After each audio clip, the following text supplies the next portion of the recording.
Hi, my name is Danielle Mayo, and I did my project on agriculture in Guatemala. I chose to do Guatemala because I think it's a country that's very often overlooked, but it's a very beautiful country, and agriculture is extremely important here. So I hope that you enjoy. Guatemala is commonly referred to as the land of eternal spring, and this is because they have a very tropical and subtropical climate. So they have very nice weather all year long, and it's essentially like having spring all the time, which is great for growing crops. Coffee is Guatemala's biggest export, and according to the USDA 2016 annual report, Guatemala was the world's sixth largest producer of Arabica coffee beans, which is the coffee that is most widely consumed in the world.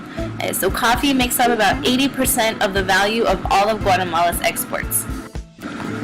Guatemala has a higher density of volcanoes than anywhere else on the earth. And while this can be very harmful because it can cause natural disasters, it also is very good because it gives Guatemala some of the best, most fertile farming soil in the world. Guatemala is the most populous country in all of Central America.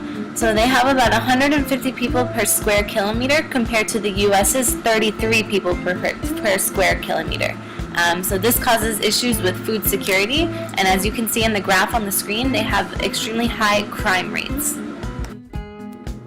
Over 60% of Guatemala's population is living in poverty.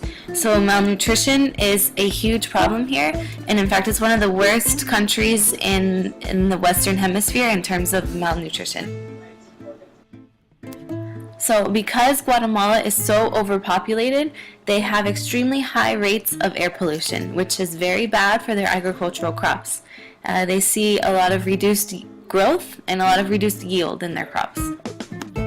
Guatemalans generally eat a lot of meat, and this is significant because they don't produce a lot of meat. They're the #1 poultry producer in Central America, but that's about it. In general, they are big importers of meat on the world market, which is very expensive for them. Guatemala has not invested a lot of time or money into their highways. They have very bad roads, and this has limited their agricultural expansion a lot, because they also don't have a lot of waterways that are commonly used for transportation and agriculture. The government is increasingly changing this though. Guatemala is the leading exporter of non-traditional ag products in all of Central America. These are crops like snow peas, green beans, many vegetables, fruits, a lot of crops that small farmers are growing. And this is significant for Guatemala because they have a lot of small farmers because of their Mayan villages.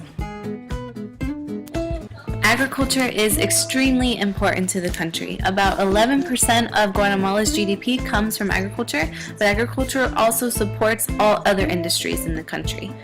Much of their Mayan population is employed by agriculture, and they have a very large Mayan population found in the highlands of Guatemala.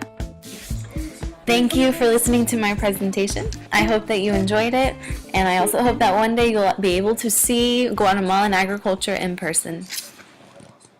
Created using Powtoon.